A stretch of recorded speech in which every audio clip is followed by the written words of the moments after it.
for tonight. We want to welcome you to the Lake-Sumter State College Bachelor of Applied Science and Leadership Program Speaker Series.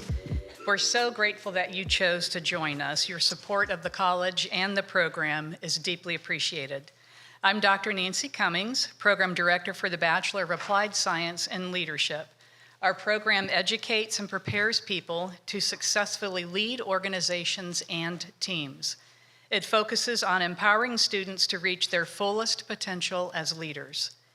Students gain real-world experience so they can either enter or re-enter the workforce and positively impact their communities. Many of our students chose our BAS-L leadership program to advance in their careers and take their best next steps. The goal of our Leadership Speaker Series is to share insights and wisdom from community leaders with our students and our alumni and our community. We're striving to showcase what leadership looks like with who's out there doing it really, really well and who's doing it every single day. Through stories and shared experiences of our panelists, our students gain real-life perspectives that they can immediately apply into their own educational and professional journeys. So here's how tonight's going to unfold. I'll introduce our moderator and our panelists. Then Deb, our moderator, will have some Q&As that she'll ask of the panelists, and then we'll intentionally leave some time at the end for you to ask some questions. Does anyone have any questions now? Okay. We're going to jump right in. Tonight's topic is From Passion to Action: How Nonprofits Drive Social Change Today. Our speaker series moderator is Deb Snellen. Deb is a speaker, facilitator, and instructor in our BAS-L program. For the past 12 years, Deb has served in higher education leadership roles as a passionate strategist for all things related to talent management and organizational excellence. Deb is also an accomplished author, and I love to share this part, so fun fact to know. Her first book was recently published and is already on the shelves. The title of her book is Scalable Talent Management: Proven People Strategies for Excellence in Organizations of Any Size. And you do need to take my word on this. You want to get a copy soon. Brian Broadway. Brian's journey into serving families experiencing homelessness began in 2015 after a powerful encounter with a child who was sleeping in a car with her family. That moment changed everything. Determined to understand and respond to the growing crisis of family homelessness, Brian taught himself grant writing using free online resources, and against all odds, he won his first grant and launched Find, Feed, and Restore. Today, Find, Feed, and Restore provides no-cost and low-cost transitional housing for families with children, serving more than 50 families and over 200 individuals. Their work goes beyond providing a roof, focusing on long-term restoration through case management, life skills training, job readiness, and community support.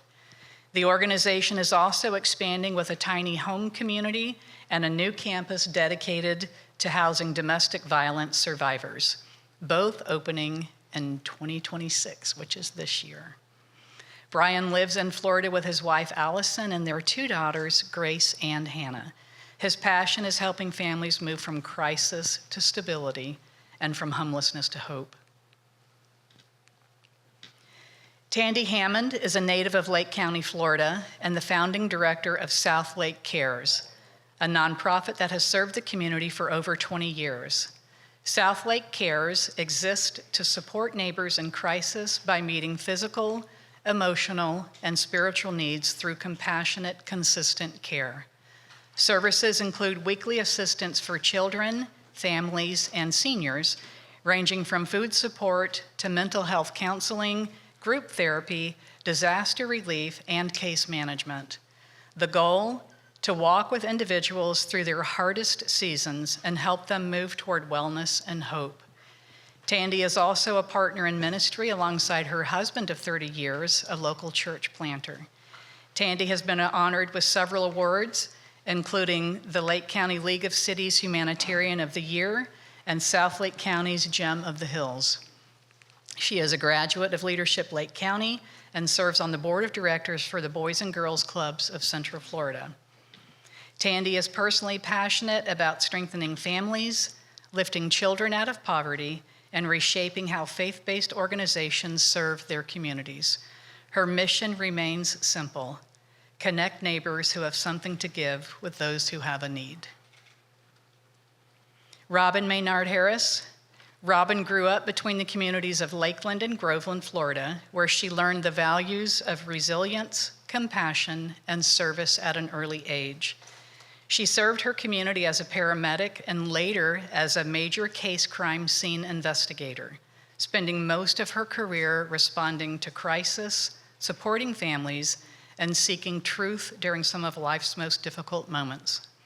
In early 2006, Robin's world changed forever when she lost her mother, Libby, to breast cancer. And just 3 days later, her beloved grandfather. Out of an unimaginable grief came a powerful promise to honor their lives by helping others. Robin founded Libby's Legacy Breast Cancer Foundation, providing hope, education, mammograms, and support to women in need. She later launched Waterwell Farms, blending agriculture, wellness, and community connection, continuing the legacies of both her mother and grandfather. Today, Robin shares her journey of purpose, healing, and unwavering determination, reminding us that even in loss, we can grow something beautiful. And with that, I'm going to hand the mic over to Deb. I just want to go, woo!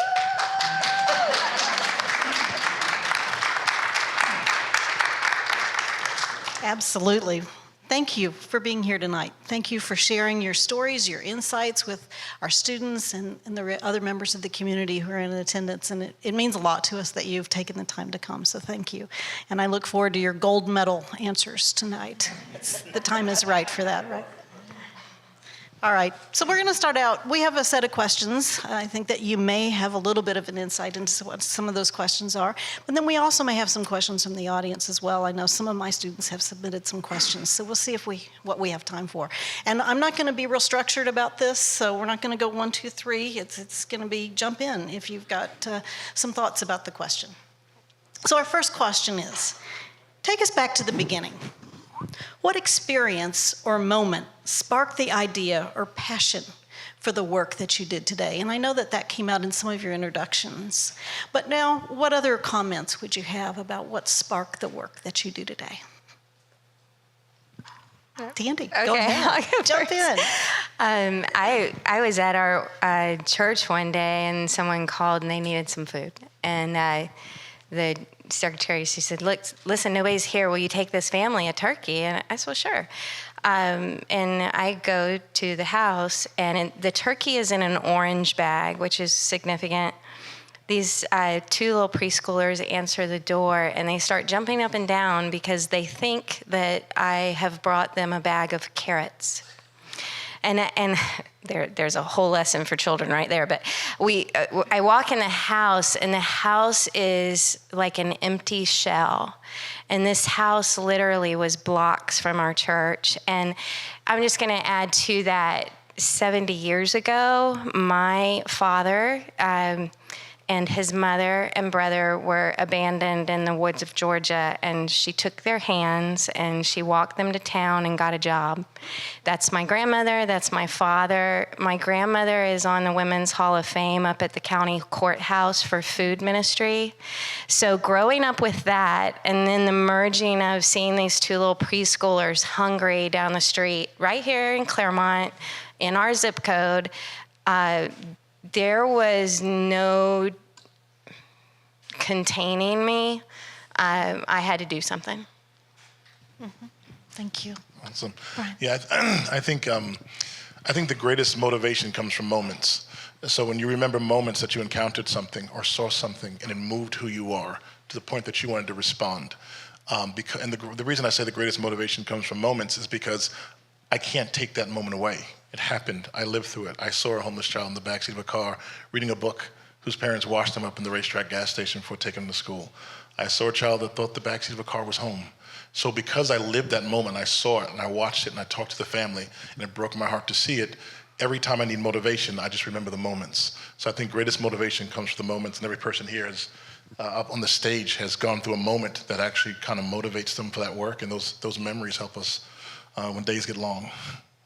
Yeah, absolutely. For me, I was a crime scene investigator. This is not what I ever thought in a million years I'd be doing, or that I'd ever wear this much pink. I promise. But I lost my mom, and I lost her very quickly. She was helped right here with, Dr. Iyengar, and right here at South Lake. And in January, I thought she was going to get diagnosed and have a mastectomy and chemo, and then live another 30 years like my grandmother before her. So she did that. She had the mastectomy, she had the chemo, and there was a spot they were concerned about. I took her for a second opinion over to Moffitt. And as a crime scene investigator, I was paying a lot more attention to what they were doing than what they were saying. He was spending a lot of time with her. He was touching her, the doctor, and I'm like, oh, I don't know about this. And I said, well, what kind of time frame are we talking about? He said, well, it's stage 4 now, and I really didn't even know at the time how many stages there were. That's how ignorant I was about this. And he said, well, it's terminal, and I said, okay, what kind of time frame are we talking about? My mom said, well, I don't need a time frame. I said, well, I do, so who's leaving the room? And she said, fine. He said, the average woman in your condition could live 3 to 5 years. Actually, what the doctor said first was, a woman in your condition could live a long time. And I thought, what is a long time to a doctor compared to a long time to a daughter? Yeah. And so he said, a woman in your condition could live, I know I'm taking more time in this, but this is probably the number one question that I can speak to, because it changed my entire world. And they said, average woman in your condition could live 3 to 5 years, which did not seem like a long time to me at all. And my mom sat up and straightened her gown and said, well, good, there's nothing average about me. And true to form, that was true, and she died 6 weeks later. And that collective wow and sigh and pain, I can tell, is what changed my world. And so my mom lost her job and her insurance right before this. And it really, so no more lymphedema treatment, no more. And so when she passed, she asked me to go get a mammogram. And I'm like, I'm too young, I'm in my 30s. And I had a lumpectomy the same year my mom passed away. She saved my life with her own. I started Libby's Legacy right away just to provide breast health services, while I was still at the sheriff's office working crime scenes. And we diagnosed our first patient named Zenaida. And the only time I'd ever heard that name was a case I just wrapped up called the Kaylee Anthony case. And all I was seeing on the news was the Kaylee Anthony case, and that's Zenaida. And no one was helping this one. And so I left my career. I cashed in my retirement. I went to Rollins to learn how to run a nonprofit because I had no earthly idea. I went to Edith Bush like, somebody's going to need to help me out here. Wrote grants like Brian, and so here we are. So I will not speak this long on any of the other questions, but that one is vital. It's life-changing, and awareness is no good without action, and lives that are that beautiful and blessed deserve to be honored. And we have 813 children have their mom today because I don't have mine. Thank you. Thank you so much. Many students are passionate about nonprofit and the many, many issues we have in our community. And it can be overwhelming because there's so much need and it runs so deep. What is one example that you might give about turning a passion into an action? And I hate to even limit you to one action because you have so much in your background. But what is an idea of an action that they might take from here to turn passion into action?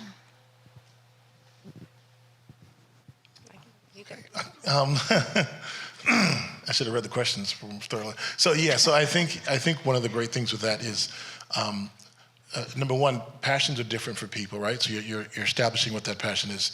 From passion, you have to connect passion to purpose. If I have a passion for something, what is my purpose then? What am I trying to accomplish, right? So if my purpose is housing for all people at all times, it's my purpose.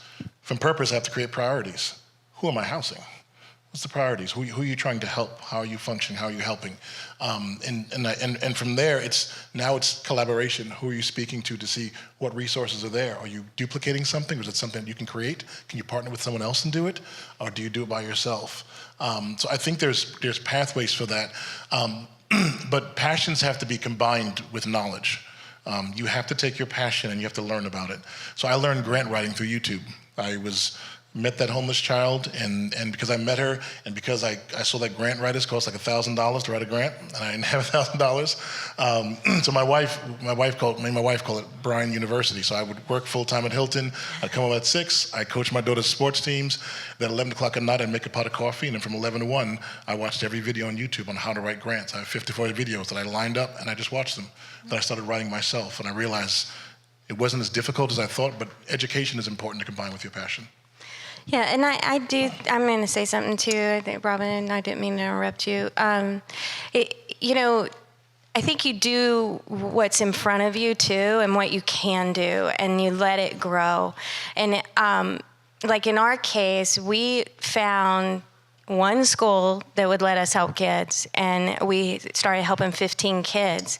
Now we're in 15 schools.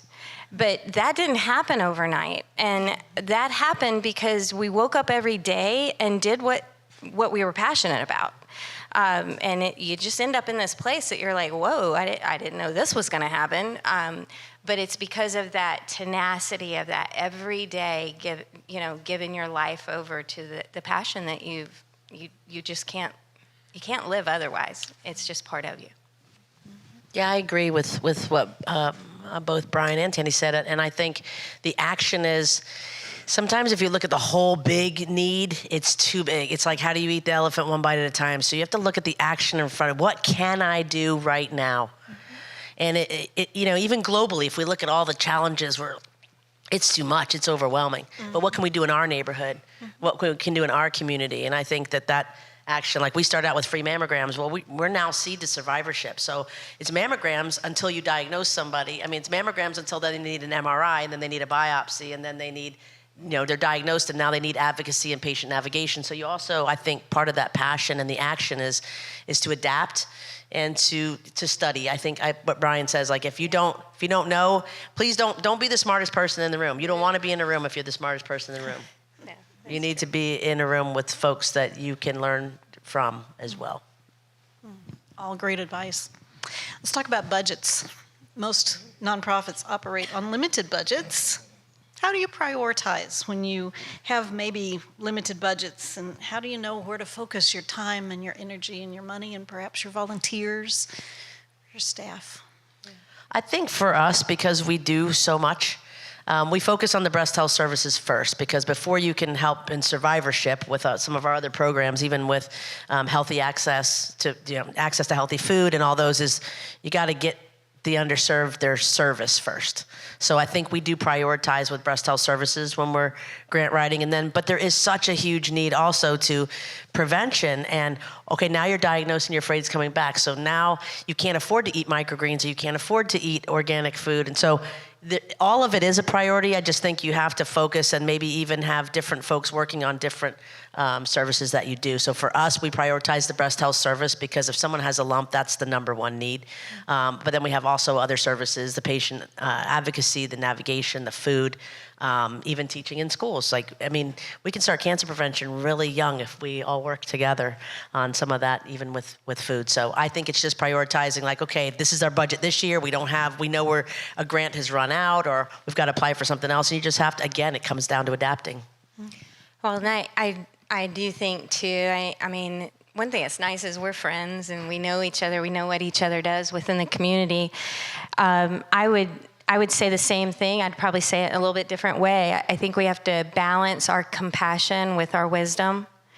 And I think that oftentimes for our organization means me surrounding myself with people that are good at the things that I'm bad at. And it makes us stronger if I can get past my ego and do that. It makes the whole organization stronger. Does it make sense? Absolutely. Yeah. Agree 100%. I think one of the important things too is with passion you have to have planning, which means before I do anything, I should put together a strategic plan of how I plan to get there.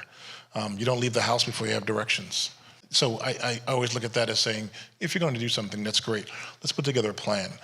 My plan was, in 2015, apps were popular. People paid $15 a month for an app, or you paid $12 a month for an app. So I raised funds like it was an app. Would you give 32 cents a day to save a homeless child? I did an app. If I get 10 people to give me $20 a month, I have $200. What happens when I grow from 10 to 20? What happened when I grew to 50? What happens when I have 100 people giving me $20 a month and I have 2,000? I'm housing 2.5, 3 families. So I grew it by donor-based, local people. The grant writing was good to help me to buy stuff and build stuff, but I wanted a note in the community so that the people knew who I was. And then it's strictly learning to market that online through your internet. Through the largest marketing platform in the world is Facebook. It's the largest marketing platform in the world. Learning how to do ads when you have $25 a month budget. That's how I started. I had $25. So I ran an ad for 5 days at $5 a day for a week. And to get people to give me $20 a month so they can help a homeless child. So learning to utilize that as your thing. When I write grants, I tell you some of my secrets. When I write grants, I look up to see who their board members are because I try to find where their board members live. Then I run an ad in Facebook that does the area codes in which their board members live in, so that before I come before a board, before you see my application, you've already seen me 20 to 30 times on your Facebook page. Before I do a Lake County grant, I know where the Lake Counties live. Only one's in South, others in North Lake. I run it where they live. So when I go to present, they've already seen me 5 to 6 times before I got up. So just using techniques to make sure you're seen and known by the community before you go and make a request. Tracy, are you writing that down? I was going to say, are you taking notes? Taking notes. Great strategy. So, speaking of planning, let's talk about planning for a second. How do you balance, and I think you used the word balance, how do you balance the day-to-day things that are needed versus that long-term vision and strategic direction that you need to keep in mind? How do you balance that? What needs to happen today? Because, again, the needs are so vast. We had a situation happen this last month. We had a student go to the high school pantry that had never been there, and the guidance counselor figured that out real fast. What had happened was her father had died, and they had never not had food at their house because mom worked a job, dad worked 2 jobs. That's how they made ends meet here in Southlake. And then all of a sudden, they're missing an income. So we get this call from the school, and certainly we stepped in, and we're still navigating things with that family. The same day, we might get a phone call that says, my power is going to be turned off tomorrow. Now, that didn't just happen. That's been a process. And so we have to look at both those situations, and we have to decide, where are we going to tell our money to go? Where are we going to tell our volunteers to go? And where are we going to tell our other resources to go? Because we can't say yes to everything. Compassion would tell us to just say yes to everything, and yet that's not what we can do. And so every situation, because you can't put it on an Excel sheet. If you could fix it from a desk. Every situation is different. And so you have to look at that, and you have to remind yourself of what you're doing, what your mission is, what your values are, and is this a time we say yes? Is this a time we say no? And I will say that does not get easier. It does not get easier, but I think we all wrestle with that, because the reality is, when you see a hurting person, if you care, you want to do something. Yeah. So I think for planning, luckily, we have a really good board, and I think strategic planning, like knowing this is what we're doing this year, and this is what we're doing for the 3 years, and this is what we're doing for 5 years. I think that helps guide you. Having that, and then if something comes up that you're unsure about, have a good board. Be able to go to your board members that are not just, we have a working board, so a lot of boards are kind of corporate, they write a check, but they don't, like, our board members are hands-on. And so I think when we have challenges where we're tossing things, we kind of throw it out there and get the think tank. I think you have to listen to the people around you that you've entrusted with your nonprofit, and to look at where the priorities are and why. And sometimes you get a different perspective, and that's a really good thing. And so I'm super compassionate as well, and obviously my mom's name is on, so I'm kind of I'm the Oprah of, and my board's like, slow down, so I think like Tandy was saying, you just have to balance. You have to balance it, and you just have to look at it. And you have to trust the people around you and make the right decisions. And if you can't maybe do something for that, like Tandy was saying earlier, we all know each other. Maybe there's another resource that can. We don't personally give financial assistance, but we could refer to Greater Claremont Cancer Foundation, or we work with a Family Reach Foundation that does provide financial services through Libby's Legacy, but it's not directly from us, but it's a partnership. And so sometimes if we can't say it, maybe we have the resources and the people around us that can. Yeah, I think both of the great responses. I think collaboration helps because you're making a balance between what you can and cannot do. And I'll give you a perfect example. The reason I was walking here late is my program director called me and she goes, I need you to make the choice, because she has a mom who's fleeing domestic violence she's got a call from the Families in Transition program, which is Lake County School. She goes, Brian, they're on the phone. Here's the situation. Not only is the mom abused, but the 4-year-old was hit also. Gentleman's arrested. She goes, but then we have a mom that just released the hospital. The hospital just called, and now she has a baby, and she's about to sleep in a tent. She goes, you got one spot. And every time it's a fight. Every single time it's a heartbreaking fight to say, wow. And tonight we're housing 234 people. And in my head, it's like, all we need to be able to do is house 238, because then I can take both of them. I have one spot. So you have that balance where your emotions are tied to it because you're like, both need help. You have that balance where you have to decide, who can I take in immediately, and who's with the most, and who do we have the resources to get the best outcome for? And then we have to do our collaboration. Who can I call to help me with the other portion of it? Who do I call? So I just told him on the phone, I said, I need you to call a couple of places, gave her some numbers, texted her, see if they have a spot for them, get the mom into a spot for now, get the abused kid out of there, get the mom with the baby into a spot right now, let's make sure that baby's taken care of. But now I have to use resources to collaborate until I have a spot and try to reach out to others. So both of those are good points that you guys made. Thank you again for being here when you have things going on. I want to go off script for a minute because you mentioned having a working board. Our program is designed to grow leaders. If our students can see perhaps someday being on a board, what advice would you give to them to gain the skills that they might need to be a great board member for you? I think the very first thing, whether you're a board member or you're volunteering somewhere, is to know what you can and can't do, and don't commit to more than you can do. Regardless, to me,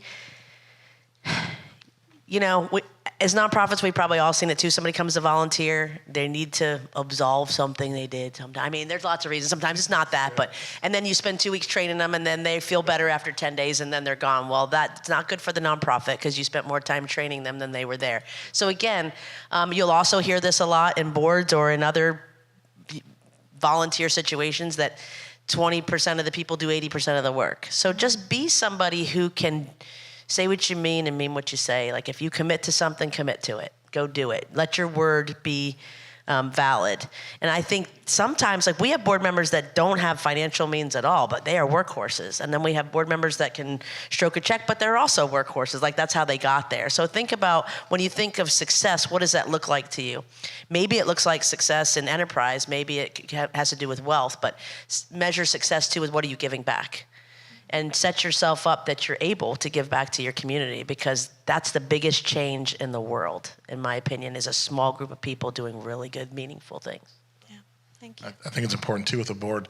I always tell when we interview people for board members, we can teach you a lot of stuff. I can teach you other stuff.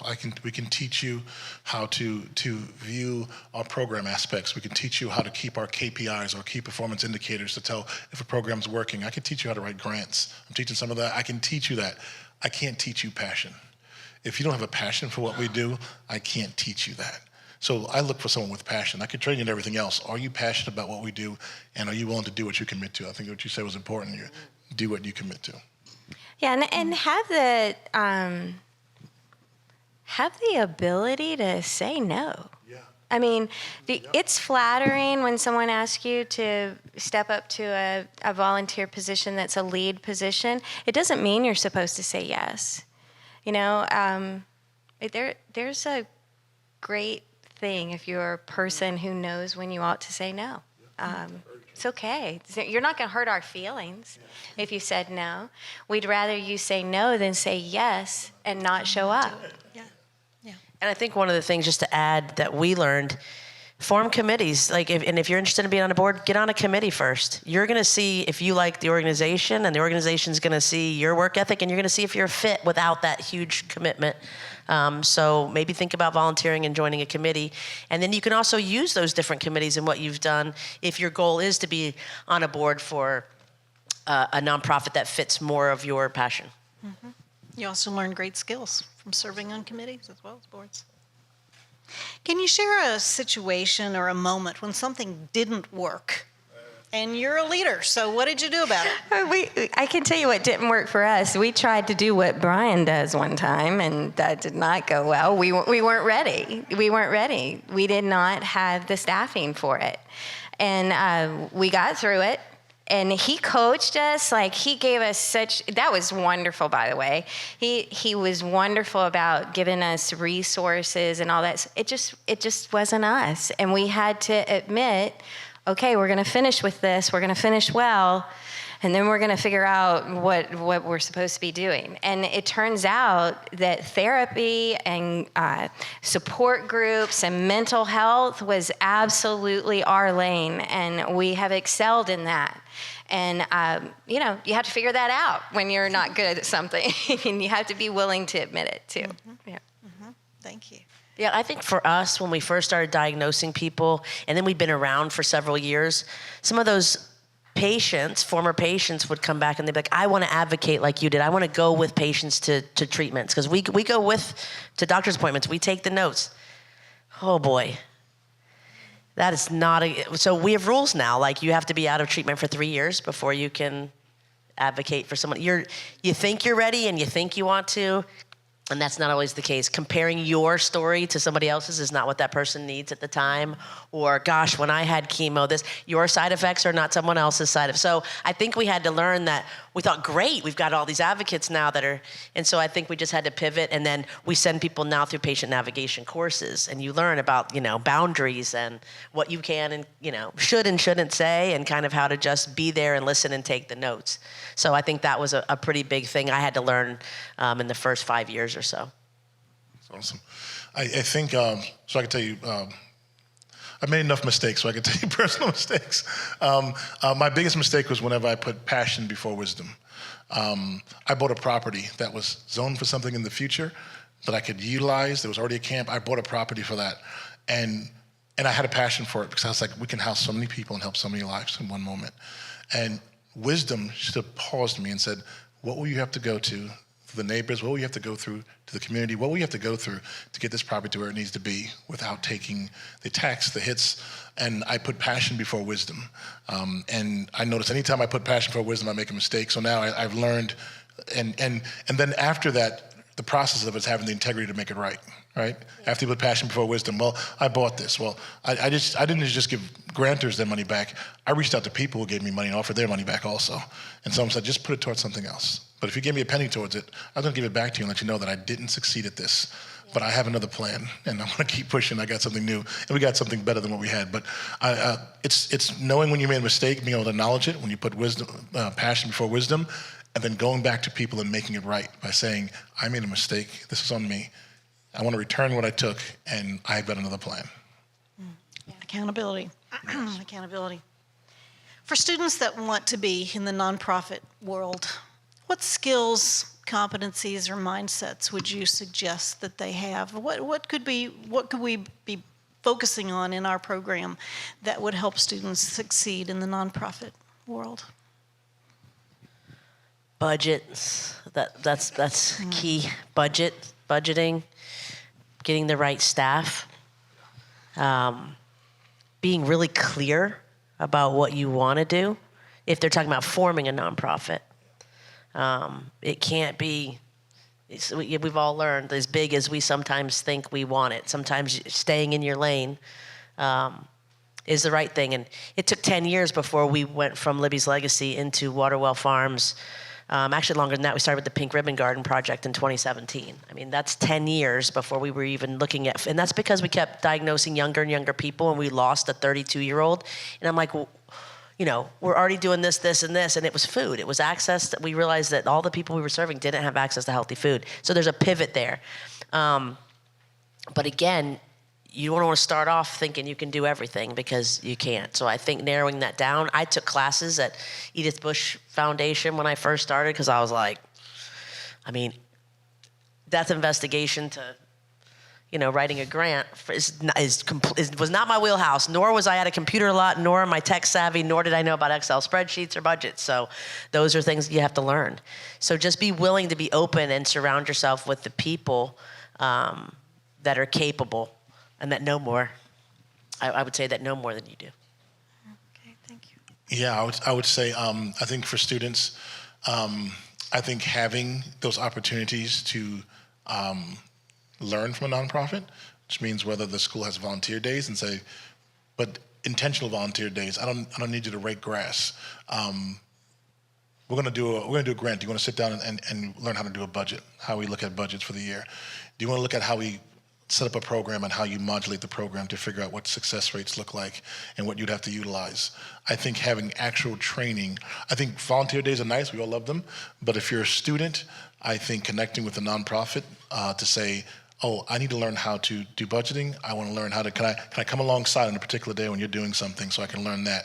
I think that's where the great thing is, because I think the tough thing was learning how to budget, learning how to storytell. If you have a passion for something but you don't know how to storytell, you learn it, or you find someone to be on your board that knows how to storytell. You have to be able to tell your story. You have to be able to express your passions in words.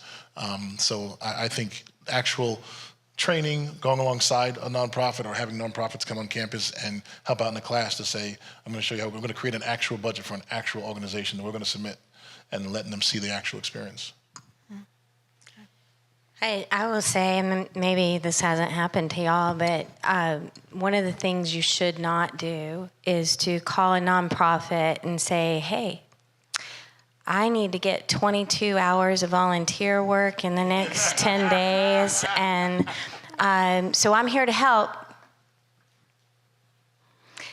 You, in most of those situations, you've created another job for the nonprofit. And that's not really the way to show up. And y'all have had that happen too, right? And I get that volunteers trying to check some boxes, but for us, we've got to put our creative mind around it, and you're going to disappear as fast as you showed up. If I've got a young adult that calls me and says, Miss Tanny, I need to get 60 volunteer hours, and they've already been my volunteer, I'm doing whatever I can to help that person. And I know they're going to be around, and if I stretch them into their skills that they're trying to require, then I've pushed them in a new way, not too hard, but in a new way and good. And at the end of the day, that's good for all of us. So I think communication goes a long way on this. And I do think being respectful of leaders, whether that is us or a board or, any place you're going to show up, there's someone already there leading. Ask questions and ask how you can be helpful, and communicate what you're trying to learn. Good advice. And the passion will show through. Yeah, or lack thereof, right? So, looking ahead, what gives you hope? And what are you struggling with? What gives you hope? People give me hope. I think there's good in people. And coming from where I came from, it's not an easy place sometimes. But I think there's hope in community. I think there's hope in caring about your neighbor. And I think there's hope in people willing to make a difference. And so when that continues to happen, I just feel like nobody can do this by themselves. No one. It's impossible. And so I have hope that everything is going to be okay. I didn't feel that way in the beginning. Grief doesn't come in politely. And I was uprooted. My mom and my granddad were the two most important people in the world to me, and I lost them within 3 days of each other. So, but there was the hope of the people, the support system you have around you. And I have hope for our youth. I have hope for the next generation. I just have hope that people are going to keep doing the right thing and standing up when they can and for what's right and for what they believe in. And the struggle is just that it's not always easy, but nothing worth it ever is. So true. Yeah, that's a great point. I think for me, it's being around. It's number one, being around people like the ones on the stage here, being around collaborators that are doing things to change lives, and hearing the work they're doing. To me, it's encouraging. It's saying, wow, we're touching. I mean, just on the stage, you have from mental health to cancer to homelessness. I mean, you have so many different things that are being done, and sometimes you don't see that when you're just in your own silo. Sometimes every day we're just working on our own things. So it's huge for me. I know for myself, every time if it's a long week, I normally go to one of our properties. I love to go for a kids hangout day when I know the kids will be there playing. On one of our properties, I have 87 kids that are under the age of 12. And I'll go there because I'll bring some soccer balls and I'll kick the ball around with them, and I'll realize that these kids were once in cars or in tents, and now they have a hope, and now they have a home, and that kind of repowers me to have hope for that one child and those kids playing.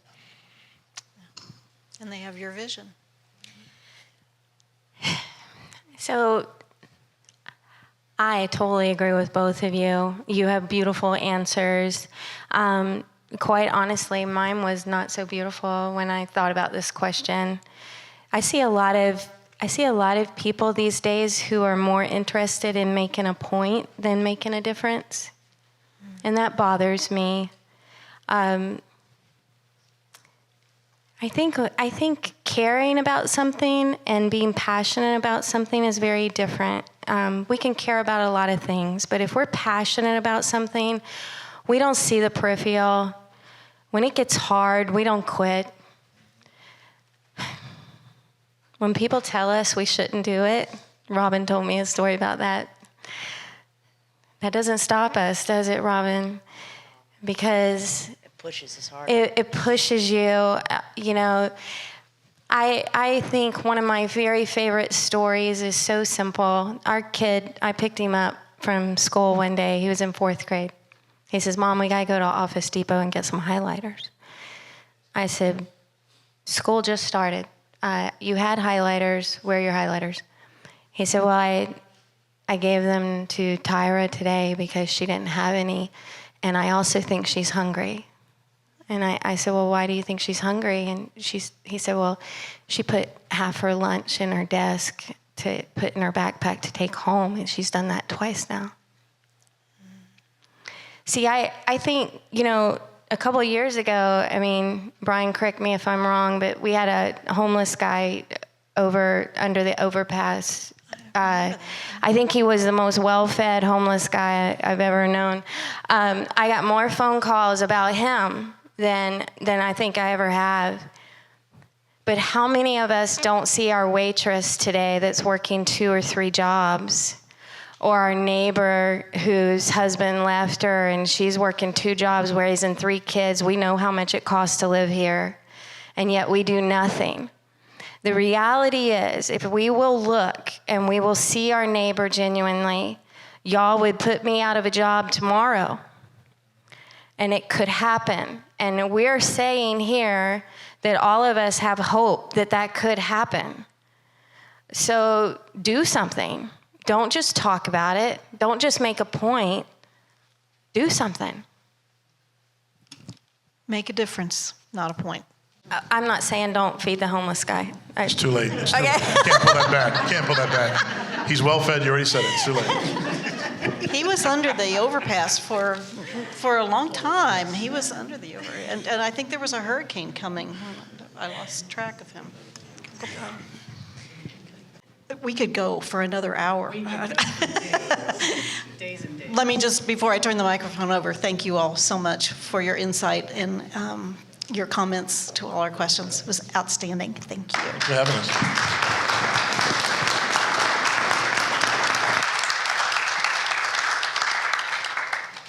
Thank you all so much. The lives that you touch are astounding, and the work that you do is just so amazing. I don't have an appropriate word for it. To hear your stories and to hear how you've responded to our questions it's so heartwarming, and I'm so grateful to live in this community and to know you guys, and we appreciate the time that you've shared with us tonight. I have the ginormous task of attempting to wrap this up after you all just spoke. So I was taking some notes. They're kind of random. I was following a little bit how they were speaking, so they're not professionally prepared. I'm going to share literally the notes that I took because that's how we're going to wrap up. And I want them to be seeds that stay in your heart and in your mind for a long, long time. You can't forget the moments. You can't unlive the moments. There's a collective wow and pain. Awareness is no good without action. Passions are different for different people. Connect passion to purpose. From purpose, create priorities. Then combine education with passion. You do what is in front of you. Tenacity of giving your life over to what you are called to do is a must. What can I do right now in our community now? Passion, adapt, act. Balance compassion with wisdom, get past ego. With passion, you must have planning. You need to be seen and be known. You have to have a strategy. You cannot say yes to everything. Compassion says you should, though. Remind yourself of your mission and your values. Is this a time for a yes or a time for a no? When you see a hurting person, you always want to do something. Surround yourself with a good board. Trust the people around you. And this goes further into the board conversation. Know what you can or can't do, and don't commit more than that. Be somebody who can do what you say and say what you mean. Have the ability to say no. Volunteer on a committee first before you jump on a board. My favorite thing, and I say this often with the nonprofits that I consult with, your board's all about time, talent, and treasures. Make sure they know which they're giving. We can't give all, but it's always about time, talent, and treasures, and allow them to give accordingly. What didn't work? Moving before being ready, putting passion before wisdom, and but making sure you have the integrity to make it right. And I'm going to wrap up with just a few things. Be willing to be open to surround yourself with people that know more than you. That can be challenging, but you have to do it. Learn how to story tell. You don't hear that very often, but it's so true for nonprofits. And now I want to talk about hope. Some things that were brought up about hope. People, community, caring about your neighbor, making a difference, or youth. Keep doing the right thing. Being around people who change lives. Making a difference, not a point. See our neighbors genuinely. Couple of things just to remember. Never forgetting hope. You need to course correct. You're constantly pivoting. You just gotta do what you gotta do. And there is no quit. There is a pivot. I want to thank you again for being here tonight. Please put on your schedule our next BAS-L speaker series is March 26th. It will be on our Leesburg campus, and we hope you all have a safe and wonderful evening. Thank you so much.